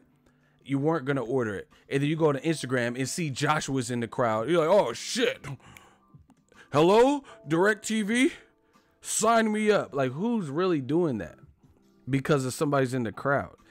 You know, that doesn't. So Joshua is one person. He ain't. If people want to get the fight, they want to get the fight. It's not going to be because of him and him solely when he's just in the crowd and you don't know if nothing's going to pop off.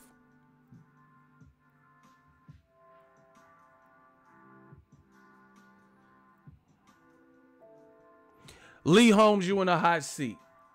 I got another one. Hot seat. He said, so why are you saying AJ should bring Shine to the fight? AJ, I don't care if he brings Shine. Okay, so tell me why AJ shouldn't go. And I'll tell you why he should go. So if AJ wants to fight Wilder in April, you think it's best that he doesn't go to Wilder Fury? You're in the hot seat, by the way. In your brain, it makes more sense for, I want to fight this guy bad. You know, I'm just seething. I want to fight him in April. Therefore, I'm not going to go to his fight because I don't want to create no fight signed. I don't care about that. Answer the question. Strike one. Answer the question. Here, I didn't ask if it was signed. You said that why should he go create Shine or whatever? If he just said on Instagram 2 days ago, my goal is to be undisputed. Eddie Hearn is corroborating that, saying that I was told to make the fight. His number one priority is Deontay Wilder. So my question to you is very simple. Does it make more sense for him to go to Wilder Fury if what they're saying is true and he really and truly wants to fight Wilder in April, or to not go? Let's start there. What makes more sense? Fuck this Shine and A side, B side. What makes more sense? I want to fight this guy, but I'm not going to go to his fight because I want to hurt his numbers or whatever you're talking about. What makes more sense? You can't have your cake and eat it too. Shout out to Kane. Oh my God. Kane already know where I'm going with it. Kane.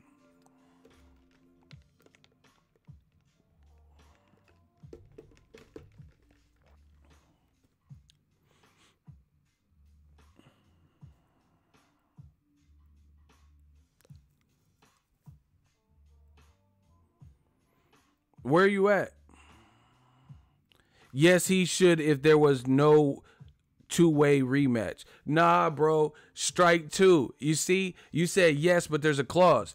Just you trying to add extra shit because you know you in the wrong, bro. You can't win this one. And I'm showing that right now. I'm illustrating that. You can't win it. You know it makes more sense. Fuck all this, oh, I don't want to give him Shine. Either you want to be undisputed or you don't.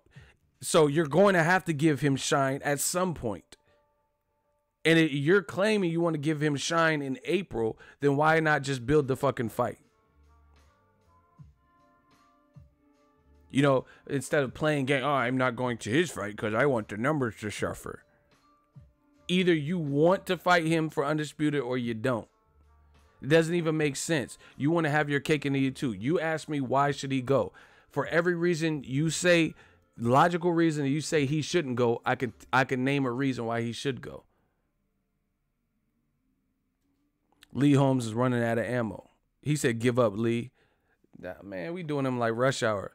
Remember when Chris Tucker was like, Lee? And he touched the guy and it was just some random Asian. It wasn't even Jackie Chan. New York, you already got blocked several times. You about to get blocked again, bro. He said, I agree with you 99% of the time, but Lee kind of made a point. Bro, you got next in the hot seat. We've already blocked you like 5 times. Oh, my God. J-Dog already killed you. That 2-way rematch been debunked. Exactly. J-Dog killing you. Where you at, Lee? So you just admitted out of your own mouth that it would make more sense for him to be in attendance. So what was your point? What point were you making?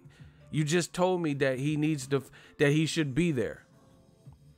Fuck all the rematches and clout chasing and all that. Let's just get straight steak and potatoes. So what was the initial point you were even trying to make when you just admit out of your own mouth? I didn't say not to go. I'm just saying, why should he build a fight that's not going to happen? Bro, what was your initial point? You just said that now you playing semantics. I didn't say he shouldn't go. That's straight Rush Hour. You leave from Rush Hour. I didn't say I didn't. You assume yeah, man, why you ain't tell me you speak English? Oh, I didn't say I didn't. You assume I didn't. Man, assume I kick your little Beijing ass. Like, that you playing semantics, playing games and shit now. He's like, not speaking is not the same as not speaking. If I like to let people talk. Let people talk. It makes it easier to find out how full of shit they are. Bro, you playing. I like to talk. I like to let people talk. We like to talk. It makes it easier to find out how full of shit they are. Bro, you have no point. You just said it makes more sense for AJ to be there. But then your initial thing said, why should he lend his A-side popularity to the event? So what is your point? What was your initial point? You just said he should be there. So please tell me the initial point you were trying to make when you just admitted it's just games if there isn't no fight. So why wouldn't you want to play the game? Bro, you're trapped. Just Lee, give it up, Lee. Hey, wipe yourself off. You bleeding. You're done, Lee. You're done, son. You're playing games now. What was your initial point? You said there's just games. Okay, so play the game. Play the game. Show up. Sky Sports, who works closely with Eddie Hearn and Matchroom, just did a whole last article talking about how they really and truly want to make the fight. It's a fair deal. It's a 2-fight deal, but they're not going to the event. Explain. How does that make sense? You really want it, and you're going to be in America later that month twice, and you're going to be at another heavyweight fight that doesn't have the same implications as Wilder Fury, but I'm supposed to believe that you really want it. I want to watch fights, not games. But how do you know if it's a game? They said they're going to negotiate with him on December 2nd. So what is him being in the crowd? How is that a game? That, bro, see, you getting smoked. I guess I'm the brand new Joe Frazier because I'm smoking right now. You getting smoked, bro. I don't know if it's 420. I don't smoke. But it might be 420 because you getting smoked out your boots. Bro, what are you talking about? You saying it's a game. If a guy A says he really wants to fight, showing face and showing up is a good sign that he's really about what he says. End of story. How does it make... Okay, you said it's not about games, so how does it look worse by him showing up? If he's in attendance, that's a sign or a signal that he's really means it. And he's really... Like, how does him showing up more playing a game than him not showing up? Lee,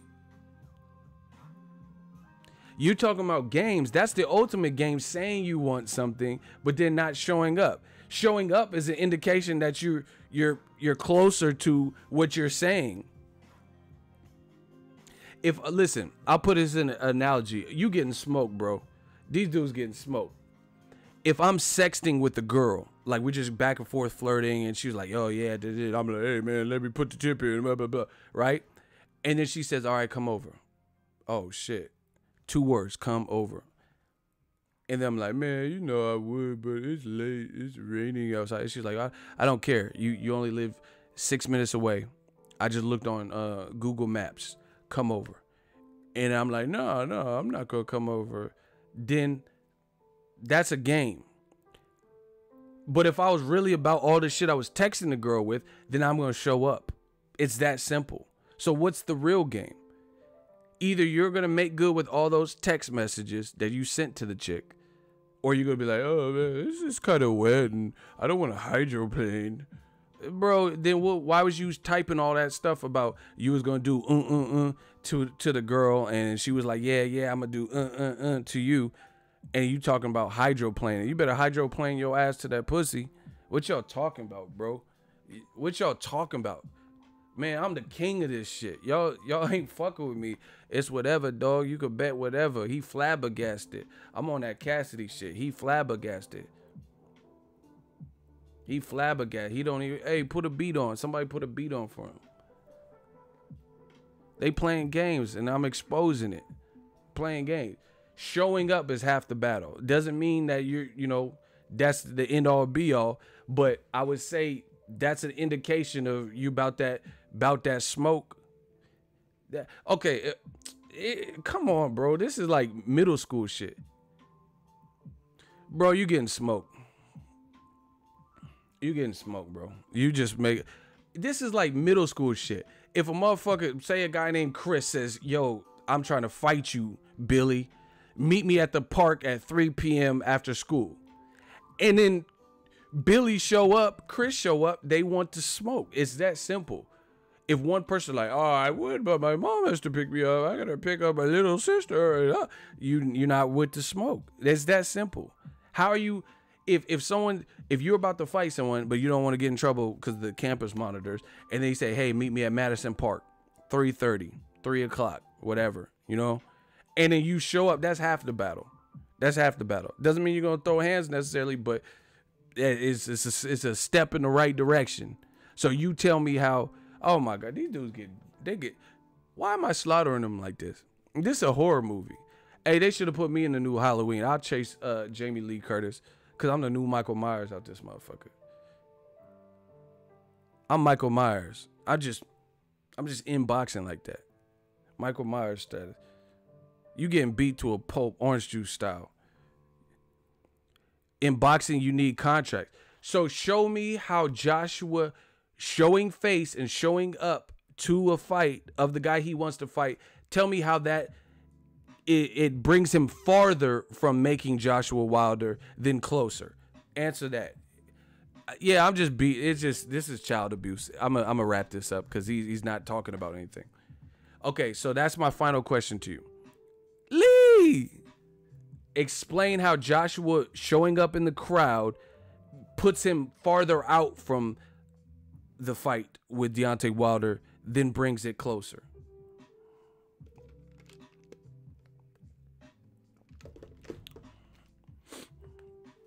You can't spell Lee without the L. These boys get worked over. Man, they getting discounted for Black Friday. Oh my gosh, this shit too easy, yo. See, that's what I'm saying. You can't. Emotion is never going to trump logic. It's just what it is. Emotionally, some things seem right to do. Dominic said, "We killing motherfucking ants with a sledgehammer." He said, "Don't make me do it to you, Dunny, because I overdo it." Oh, my gosh. Hey, Dunny. Explain how Joshua, him showing up in the crowd is more detrimental to Joshua Wilder happening than positive. How it shows that he's playing games more than not showing up, but then coming to Canelo's fight. Bro, you get, oh, my gosh. These dudes is getting worked. They getting worked, y'all. We got that work. They getting worked. Hey, they getting worked, y'all. Lee, you got 10 seconds, bro. We killing these ants with a sledgehammer, bro. Hey. EGO, we running this box shit. New media, we running this box shit. Yup, it's perfect. Hey, where you at, Lee? He gonna get this work. ROC shit.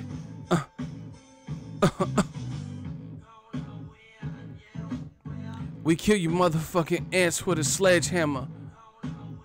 We about to overdo it.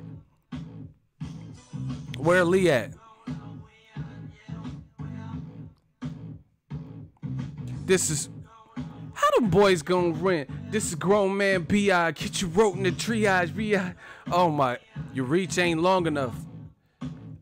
Hey, get Lee up out of here. He gotta go. This is the takeover. The break's over. I'm like Hover. Let's get it. Yup. Don't make me do it to you, Dunny. We about to put Lee on that Summer Jam screen. We running this box shit. EGO. We running this box shit. New media. We running this. See you later, Holmes. Hesley Holmes. We put Lee back in the home.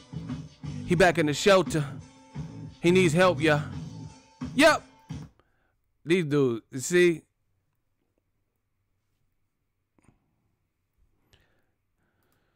There's no way you can convince me that showing up to the fence is more... Showing up to Tyson Fury, Deontay Wilder hurts the chances of Wilder, Joshua happening in April more than it benefits it. How? And he's talking about playing games. What's more playing the game? Saying you want something and then not wanting it. You know, saying you want something but then not making... At least showing up is like... Listen, let's say some neighborhood kids say, hey, Ego, we want to wash your car. We heard you're looking for someone to wash your car. And I'm like, yeah, I already found somebody. But in case they don't show up, I need you to come, you know, be here at 8 a.m. And then I'll let you wash the car and pay you if the original choice don't show up. And you're like, yeah, but I don't want to do it. Then you're not serious about it. It's that simple. You're not there. How can you be that serious about it? Someone's giving you the opportunity. You know, you're gonna be in America multiple times, but you mysteriously can't be in America for Wilder, Tyson Fury. But you want to fight so badly. It just, to me, that doesn't make sense. It in no life scenario, if you go to the barbershop but you didn't make an appointment, then you wait. You just be wait for a chair to open up and do a walk-in and hope, you know, the barber don't have too many heads, or if someone cancels, then, oh, cool, I'm next up. That's what it is. That Lee cat trying to tell me that it's playing games because there's no contract signed. Stop it. There's not no contract signed either way. Bro, in life, you have to go after what you want. To me, that's a sign of going after what you want more than anything else. Okay, like, see, this is the problem with the whole AJ thing. AJ needs to step outside of the matchroom shadows and Eddie Hearn talking for him and be like, yo, I'm here. What's popping? Let me in the ring. You know, how is that hurt the fight? Edislandi Lara, he went to the Angulo Canelo fight because he was able to get on stage and try to embarrass and upstage and create a scene in front of Canelo. Guess what? He got the fight next. So if AJ just pulled up and like, yo, I heard you was talking, what was good? You know, Showtime is going to encourage it, you know, as long as no like real violence, you know, some Tekashi 6ix9ine shit pop off or something where somebody gets shot at or something, you know, they're going to encourage that because it's going to help their ratings. So no matter what, any way you slice it, it wouldn't be a bad thing. But to say, hey, I want this fight, but you're not going to that fight, yet you're going to Canelo's fight, and you're going to Derek Chisora, Dillian White. It doesn't make any, there's no way you can make that make sense. You see, I really only want to fight Wilder, but I'm going to go to Derek Chisora versus Dillian White. I'm going to take time out of my day to go to that, and Canelo's fight, some super middleweight shit. But I'm going to also be in town to do a promo shoot, you know, for my sponsors. I'm going to be in America for that, but I ain't going to no Wilder Fury. That don't make no sense, bro. New York, you should be in the hot seat because you was talking that too. You was talking that talking about Lee was making sense. Lee wasn't making no points on me. That's what I'm saying. AJ got to step out the shadows. If he wants, show up. See, it's like they told AJ, because ever since he did that 50, you notice that IFL and all these motherfuckers had interviews with AJ, like exclusive shit, 20, 30-minute interviews. Ever since that 50 mil got thrown up and used against him in the court of law, he ain't been doing no interviews like that. You see? Ever since, I'm going to say it again. I could have been a detective. Ever since AJ said, you know, they're saying it's a $100 million fight. Tell you what, tell Wilder's team is mad. 50 mil, I'll take the fight tomorrow.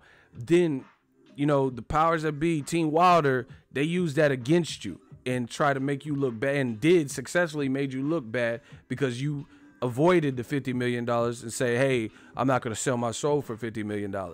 So ever since that point, you notice AJ ain't really doing nobody's interview. He do a couple Sky Sport, which is a super controlled environment. You know, Sky Sports works hand in hand with Matchroom. Super controlled interview. You know, he's not really doing much public. He's not even really posting on Instagram or nothing. You know, the stuff he's posting is like sponsor related or a picture of him flexing. You know. That's it. He's not really doing all, because you know what happened when Joshua came out to America. That's why he's not going. See, this is what I'm talking about, people. Y'all gotta read between the lines. Man, fuck who's winning. I don't care who's winning. If they're not fighting, listen, I'm not in the business of wasting my time. So unless they're fighting or there's an indication that they're fighting, I don't waste my time on a prediction. It's not even about that. It's about the fight first getting constructed and made. You know, I don't care about who wins. It's really that simple. I don't care. I just want to see it. I want what's right for boxing. But anywho, last time AJ did a interview in an uncontrolled environment, right, was that I remember was the DAZN. Name a time when DAZN did that kickoff in New York. Name another time where, a recent time where he did a interview where it was like a round table setting, and he got like ambushed. He got ambushed with tough questions. So that sounds like more logical. He don't want to be bothered with that. And also, if the plan is to really fight the winner of Derek Chisora, Dillian White, why would you want to like help support the fight to let people down, and then you fight Gerald Miller or Dillian White too? So that sounds more likely that's your real plan, is to not fight him next. But if what you're saying is true, you really and truly want to fight him next, it don't make sense.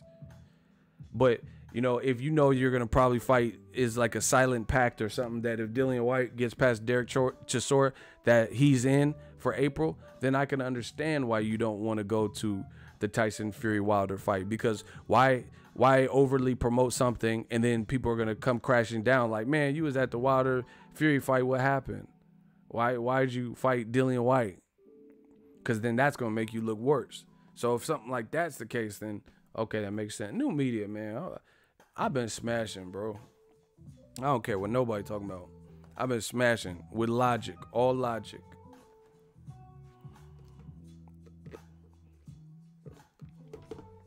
Straight logic.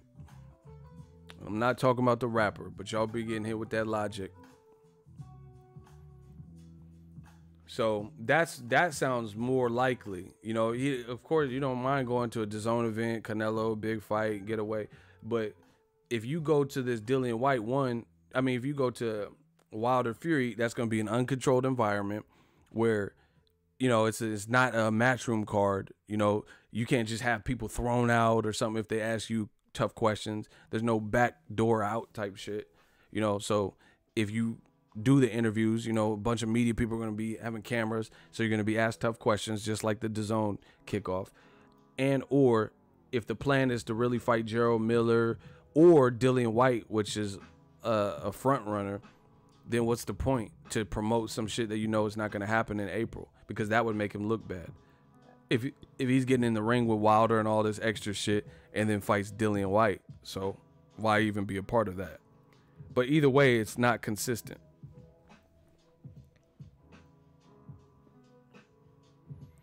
AJ don't need to know Wilder fight, full stop. I know you did not spell fool, F-U-L-L. Trey Biggs, are you trying to call me a fool and you spelled it full, like you're not hungry anymore, you're full, or like reached capacity? I hope that's not what you were trying to do. No. Please tell me you're not trying to insult me by calling me a fool and you misspelled it. And you spelled it like the capacity is full. Full stop? No, what are you trying to say? We're gonna work together on this one. Are you trying to call me a fool? Like F-O-O-L?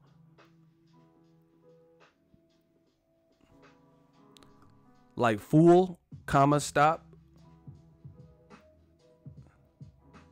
This motherfucker said fool stop. I'm a fool, but you can't spell the word fool. Okay, either way, your name is Trey Biggs. You Trey Wrongs. It says AJ don't need to know Wilder fight, full stop. Bro, you're illiterate. Don't ever say anything about Floyd that can't read, because you one of them motherfuckers that be like, yeah, Floyd can't read. Motherfucker, you can't write. You write like a goddamn caveman. AJ don't need to know Wilder fight, full stop. What? No Wilder?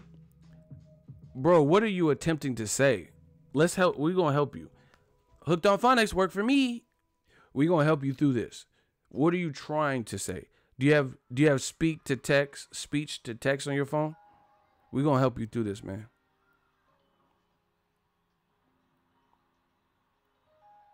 Think he means the grammar in full stop, bro? Yeah, you took a full stop out of kindergarten. I ain't never gonna look back. I was saying AJ don't need to go to the Wilder fight. That is not what you said, bro. You said AJ don't need to know full stop. What? Hey, bro, I thought they discontinued you.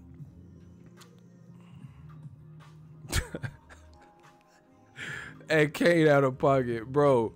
That is not what you said. Now you're trying to clean it up.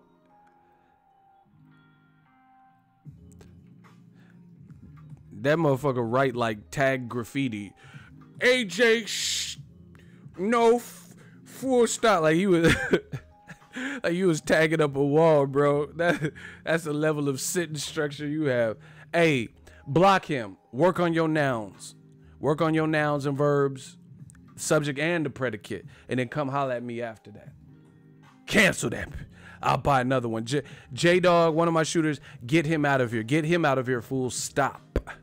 This motherfucker, this Rosetta Stone ass motherfucker, get him out of my chat ASAP. I lost brain cells trying to read that. That was horrible, bro. Motherfucker Trey Biggs. Hey, somebody unblocked him, reblock him. Cancel that. I'll buy another one. Get him all the way. See, they like zombies. I'm telling y'all, these man fans, they try to get everybody to not use logic. AJ don't need to. Full stop. What? AJ don't need to know. Motherfuckers don't even be speaking English anymore. See, that's all that promethazine and shit, y'all, them pills and shit, y'all youngins be popping.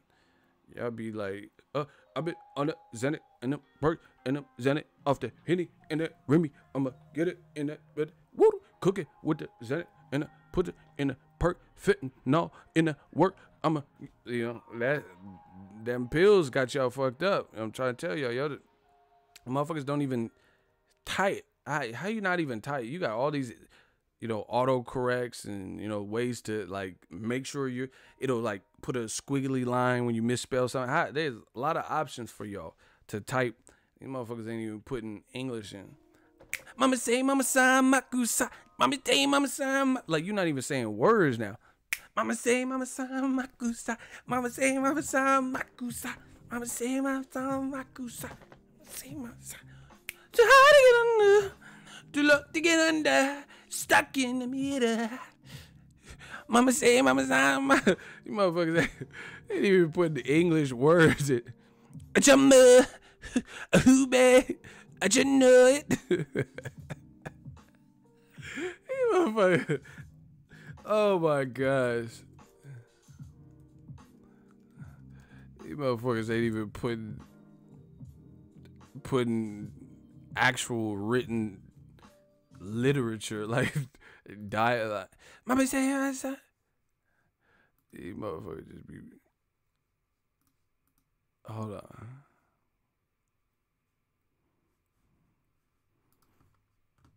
This how, you know, the force, it's got a lot of power. Yeah. Woo! This how they be typing. Get on. Hard to get under. Too low to get under. You're stuck in the middle. Look, dig it under. You stuck in the middle. Ooh. Something got to be something. AJ, you started something. Wilder. Yeah, yeah. Yeah, yeah. You know Tyson. Mama say, mama say, mama say, mama say,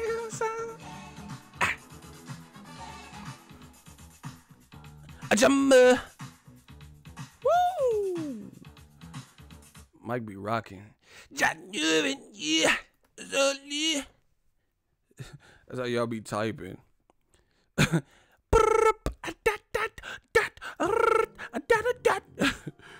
Hell nah. Y'all fans want to be starting something. Y'all some bums. They say ego, just sit back and be humble. But I can't be humble with these bums coming in my videos, man.